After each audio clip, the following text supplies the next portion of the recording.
Today's show is brought to you by Bruce Fine Construction. If you can't find the house to buy, maybe it's time to build your house. Bruce built my home, and I know he can build your home too. Check him out today at brucefineconstruction.com or call at 570-362-1185.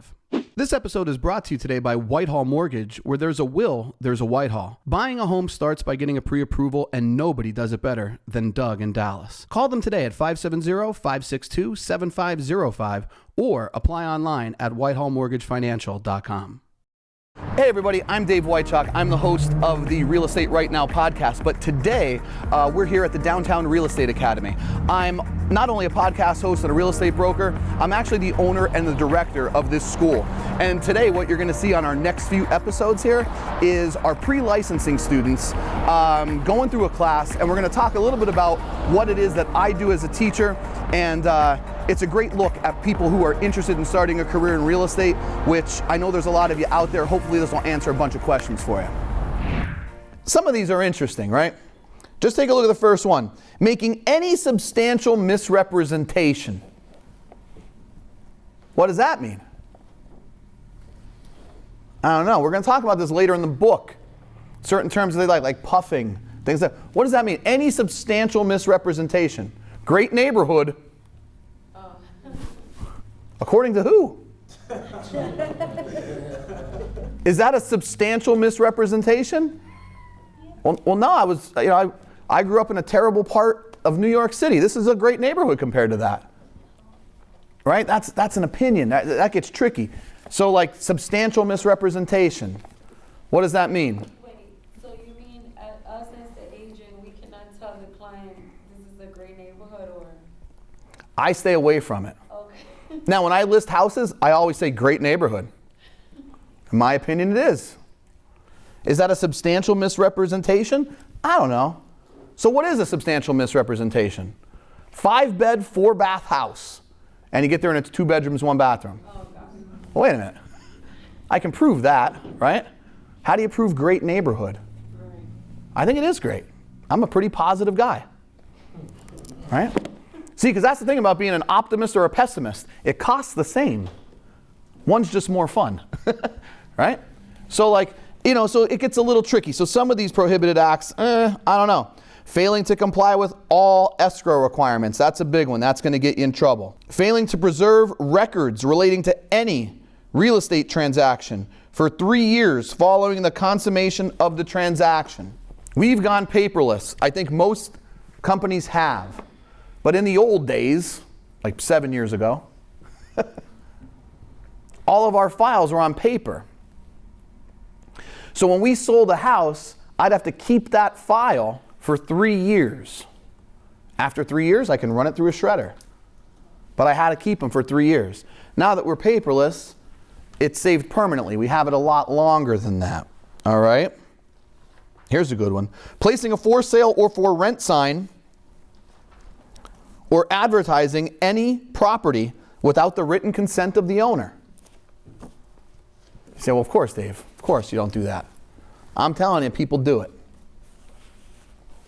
People say, oh, I got a listing coming. I'm going to go put a sign in the yard. No, you're not. You need that signed contract, because until it's signed, you don't have it, right? So you'd be surprised how much that happens. Here's a big one. This is, I guarantee you, a test question. 3 bullet points from the bottom. Paying of a commission by a broker to anyone other than the broker's licensed employee or another broker. That's a big one. I guarantee that's a test question. When you get your license, the biggest rule for how you get paid is you can only get paid by one broker, and that's the broker you work for. No one else can pay you. All right? It's a violation. It'll cause you all kinds of problems. So, well, what does that mean? Right? What does that mean? Well, we list a house. I say it all the time. Well, our fee is some percentage, 6%. We're going to give half of it to another company if they bring a buyer. All right? So we'll cooperate with another agency. We won't cooperate with another agent. See that? Back 10 years ago when it was hard to sell houses, people would literally give bonuses to agents who brought the buyer. And I would hear people say all the time, ooh, I got a buyer agent bonus. No, you didn't. Yes, I did. The buyer agent bonus. Buyer agency bonus. See the difference? Buyer agent, buyer agency. You can get a bonus, but it doesn't get paid to you. It gets paid to your broker. And then your broker pays you. Right? Sometimes as a brokerage, you might have an agent who decides they want to leave. They have a house under contract. All right? As a broker, I can step in and take that deal to the finish line. And then if I want to still honor that that person did the majority of the work or whatever it may be, you want to pay that person. I can't pay them. I now have to write a check to their new employing broker because I can pay another broker, but I can't pay another agent at a brokerage other than my own. So if an agent leaves me and I still want to get them paid, I can write a check to their broker and then their broker can pay them, but I cannot pay that agent if they leave the company. So the only person that can pay you in this business is your employing broker. That is 1,000% one of the questions on the exam. All right? So you cannot get paid by anyone that isn't your employing broker. Over on the top, here's a big one, right?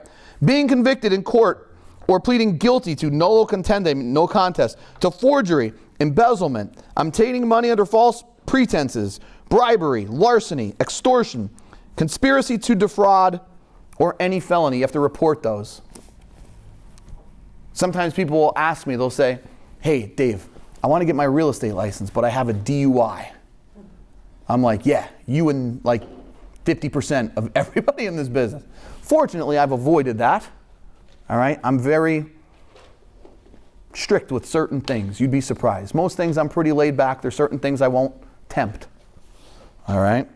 But certain things, people worry about it because you need a criminal background check. Hey, Dave, you know, when I was at the mall, this policeman, you know, found me with marijuana. I got a misdemeanor. Can I still get my real estate license? Yeah, probably. Right? Hey, Dave, I used to work at the casino and I stole $742,000. Man, I'm probably not going to get that license. Right? Because think about what we're doing here. You're handling a lot of money, big transactions, right? So, you know, it's going to be tough, right? But, you know, we have a lot of people, and if you're unfortunate enough, if you get a DUI while you have your license, you just have to call the state and let them know. You know, it happens, all right? Up on the top of page 185, failing to provide a disclosure required by this act. All right, so you have to do seller's disclosure. Paying or accepting, giving, or charging an undisclosed commission, rebate, or compensation on expenditures for a principal. All right, that's a big one. Violating the Pennsylvania statutes. All these things you need to know. Failing as a broker, campground membership salesperson, or timeshare salesperson to comply with the requirements for handling deposits or other monies. Certain things on these prohibited acts are going to get you in trouble. What happens if you commit one of these prohibited acts? Step number one, don't do it.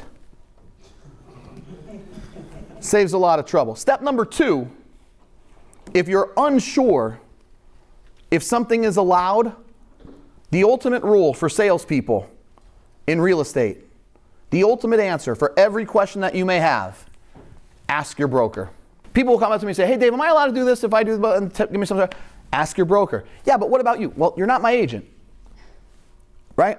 So your broker might have some opinion on something that is different from my opinion. I can tell you what my company does, but you're not part of my company.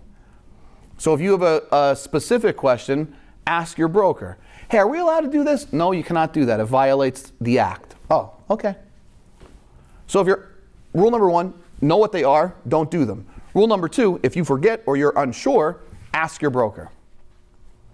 Now, there are penalties for people who violate these things. What is it? First things first, posting suspension notices. Section 35-291 of the regulations state that a broker or cemetery broker whose license is suspended must return the license to the commission and prominently post a commission-approved notice of the suspension at the public entrance of the main office and all branch offices. Sounds awesome, doesn't it? Who doesn't want to do that? Right. Definitely don't want to do that. Relicensure after revocation. A revocation of a license lasts for at least 5 years from the date the revocation begins. After the 5-year period, the individual may petition the commission for relicensure. If the commission authorizes relicensure, the individual shall comply with prevailing current license requirements before the license is issued. So you might have to take your continuing education courses and so on and so forth before you get your license. But if your license gets revoked, it's 5 years before you can even apply to get it back. Now, to be honest with you, for a lot of people, that's it, right? Like, if I had my license revoked, I can't wait 5 years. I have to go do something else. Right? Well, step 1, I'm not going to get it revoked. Right? So how do you do that? You follow the rules. And honestly, like, I'm pretty laid back about a lot of things, and I like to have fun and whatever. There's certain things, they're just not fun. You have to follow the letter of the law, and when those things pop up, that's exactly what I do. Now, there are civil penalties. Section 305 of RELRA. The commission may levy a civil penalty of up to $1,000 against any current licensee who violates the act or any person who practices real estate without being properly licensed. Reporting crimes and disciplinary actions. We talked about this a little bit. A licensee shall notify the commission of a conviction, pleading guilty, or no contest to a felony or misdemeanor. The report must be made within 30 days of the verdict or the plea. If a licensing authority in another jurisdiction takes disciplinary action, the licensee must notify the commission in Pennsylvania within 30 days. So if you get yourself in trouble, you have to notify the commission within 30 days. I've never seen a license revoked. I mean, I hate to say it, it's almost built into our culture here in northeastern Pennsylvania. I've never seen a license revoked for a DUI. I've never seen it. It's probably the number one thing that I see here in northeastern PA. If someone has a blemish, it's a DUI. A lot of them. All right? Try not to do that. Now, the Real Estate Recovery Fund. Over in the margin, it says maximum amount payable from the recovery fund, $20,000 per claim, $100,000 per license. Yeah, a lot of money. Rule number 1, don't get your broker sued.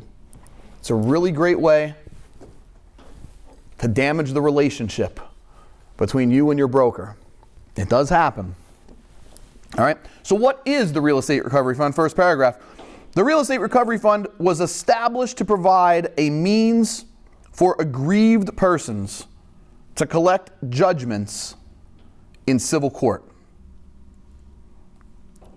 All right? The aggrieved party must first exhaust all other avenues to collect the judgment before applying to the fund. So now, how do they collect from the fund? Well, they must show that they are not a spouse or personal representative of the spouse of the licensee, that a final judgment was awarded, and that reasonable remedies have been exhausted to collect the judgment. All right? The maximum amount that may be paid from the fund for any one claim is $20,000 and $100,000 per licensee. If $100,000 is insufficient to settle the claim against the licensee, The $100,000 must be distributed according to the same ratio as the respective claims. Next paragraph, it says, monies for the fund are collected from licensees. The fund was originally established in 1980. Believe it or not, this is a number that you'll have to know. Each licensee pays $10 into the fund when licenses were renewed. Subsequently, any person to whom a license is issued and who has not previously contributed to the fund pays $10.